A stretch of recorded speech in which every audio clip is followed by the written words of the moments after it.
ஆண்டவராகிய இயேசு கிறிஸ்துவின் நாமத்தில் காலை வாழ்த்துக்கள். இன்றைய மன்னா, எல்லாரும் அழுது அவளை குறித்து துக்கம் கொண்டாடுகிறதை கண்டு அழாதேயுங்கள், அவள் மரித்து போகவில்லை, நித்திரையாய் இருக்கிறாள் என்றார். லூக்கா 8:52. இந்த சம்பவம் நமக்கு தெரியும். அந்த அதிகாரத்தில் அவர் ஜப ஆலய தலைவன் 41ஆம் வசனத்தில் ஜப ஆலய தலைவனான எவீரு என்னும் பேருள்ள ஒருவன் இயேசுவின் பாதத்தில் விழுந்து 12 வயதுள்ள தன்னுடைய ஒரே பேரான குமாரத்தி மரண அவஸ்தையாக இருக்கிறாள், நான் வீட்டுக்கு அவளை சுகப்படுத்தணும் அப்படின்னு சொல்லிட்டு வேண்டிக் கொள்கிறான். அவர் போகையில் திரளான ஜனங்கள் அவர் பின்னால் வராங்க. அப்போ தான் 12 வயதுள்ள பெரும்பாடுள்ள ஸ்திரீ இடையில தொடர அந்த சம்பவம்லாம் நடக்குது. அதுக்கு பிறகு வீட்டில் உள்ளவங்க சில பேர் வராங்க. ஜப ஆலய தலைவனுடைய வீட்டிலேருந்து வருவன் அவனை நோக்கி, உம்முடைய குமாரத்தி மரித்து போனால் போதகரை வருத்தப்படுத்தாதேயும், நீ ஆக வேண்டிய காரியத்தை பாருங்கன்னு சொல்கிறான். ஏசாவை அதை கேட்டு, பயப்படாதே, விசுவாசம் உள்ளவனாயிரு, அப்பொழுது அவள் ரட்சிக்கப்படுவான்னு சொன்னான். அப்படியே அவன் உள்ள உடைந்து போகுது.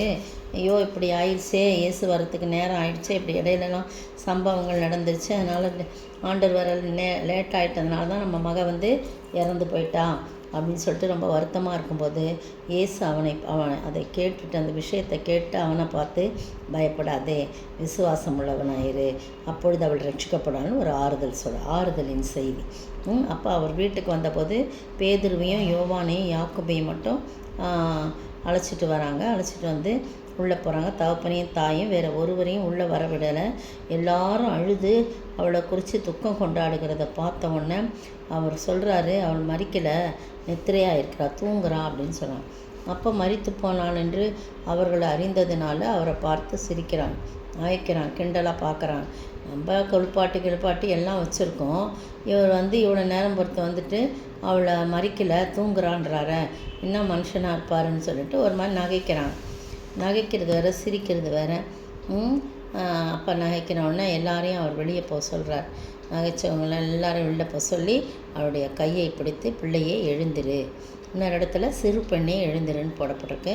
இதில் எழுந்திருன்னு சொன்ன உடனே அவள் உயிர் திரும்ப வந்தது. உடனே அவள் எழுந்திருந்தால் அவளுக்கு ஆகாரம் கொடுக்க கட்டளையிட்டார். ரொம்ப நேரமாக பிள்ளை சாப்பிடல, ரொம்ப உடம்பு சரியில்லாமல் ஆகிட்டதுனால அவள் சாப்பிடவே இல்லை, அதனால் நீங்கள் அவளுக்கு ஆகாரம் கொடுங்க அப்படின்னு சொன்னான். அவள் தாய் தகப்பன்மார் ஆச்சரியப்பட்டார்கள். அப்பொழுது நடந்ததை ஒருவருக்கும் சொல்லாமல் இருக்கும்படி அவள் கட்டளையிட்டார். இப்படி சொல்லாமல் இருக்குது, சொல்லாமையே என்ன ஆகிடும், பரவிடும் எல்லா இடத்துலையும். அருமையான வேலை, அவ்வளவு தாழ்மை ஆண்டவர். இந்த ஒரு சின்ன காரியம் நம்ம செஞ்சிட்டாலும் அதை என்ன பண்ணுறோம், பிரஸ்தாவப்படுத்துகிறோம், அங்கேயும் இங்கேயும் போய் சொல்கிறோம், இந்த மாதிரிலாம் நடந்துச்சு அப்படின்னு. ஆனால் ஆண்டவர் நல்ல நிகழ்வு நடக்கும்போதெல்லாம் ஒருத்தருக்கும் சொல்லாதீங்க அப்படின்னு சொல்கிறத நம்ம பார்க்குறோம். இந்த அருமையாக அவர்கிட்ட கற்றுக்கொள்ள வேண்டியது இதெல்லாம். அப்போ இயேசு ஆறுதலின் தேவனாக இருக்கிறான்.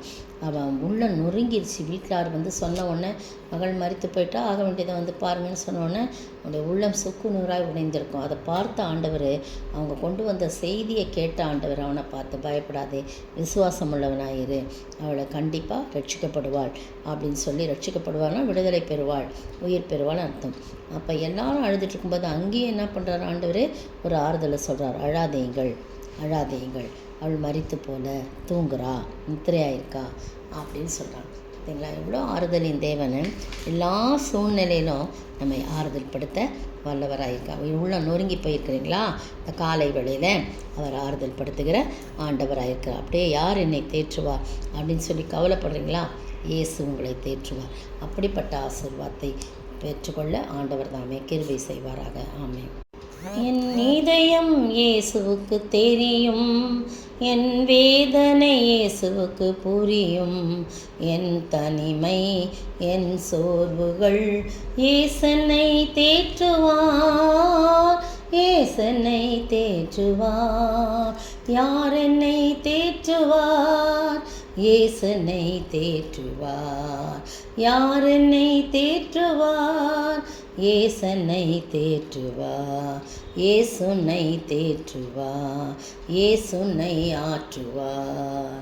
ஸ்தோத்திரிக்கிற ஆண்டவரே, துதிக்கிற ராஜா, என் இதயம் யாருக்கு தெரியும், என் வேதனை யாருக்கு புரியும் பக்தன் பாடி அவனே சொல்கிறாரு. என் இதயம் இயேசுவுக்கு தெரியும், என் வேதனை இயேசுவுக்கு புரியும், யார் என்னை தேற்றுவார், என் இயேசு என்னை தேற்றுவார், ஆற்றுவார், என்று சொல்லி பக்தன் பாடுகிறான். அப்படிப்பட்ட ஆறுதலின் பாடலை நாங்களும் கேட்டு, ஆண்டவரே தகப்பனே, குடும்பமே உடைந்து போன ஒரு சூழ்நிலையிலே ஆண்டவரே வாலிப மகள், 11 வயது மகள், 12 வயது மகள் ஆண்டவரே மரித்து போனால் எவ்வளோ அந்த வீட்டில் கஷ்டமாக இருக்கும். ஆண்டவரே தகப்பனே, நீர் ஆற்றி தேற்றி அரவணைத்து உயிரோடு அவர்களுக்கு கொடுத்து சாப்பாடு கொடுங்கள்னு சொன்னீங்களே, அப்படிப்பட்ட உன்னத தேவன் எங்களோடு இருக்கும்போது நாங்கள் கவலைப்பட வேண்டியதில்லை. ஆறுதலின் தேவன் எங்களோடு கூட வந்து எங்களை வழிநடத்தி காத்துக்கொள்ள வேண்டும் என்று கர்த்தரும் மீட்பெரும் ராஜாவுமாக இயேசு கிறிஸ்துவின் விலையேறப்பட்ட நாமத்தில் ஜெபிக்கிறேன் பிதாவே, ஆமென். நேற்றைய பதில், எண்ணேயும் எம்ப்ரேயும் மோசேக்கு எதிர்த்து நின்றார்கள். 2 தீமோத்தேயு 3ஆம் அதிகாரம் வசனம் 8. இன்றைய கேள்வி, எந்தெந்த பட்டணங்களில் பவுலுக்கு துன்பங்களும் பாடுகளும் உண்டாயிற்று? எந்தெந்த பட்டணங்களில் பவுலுக்கு துன்பங்களும் பாடுகளும் உண்டாயிற்று?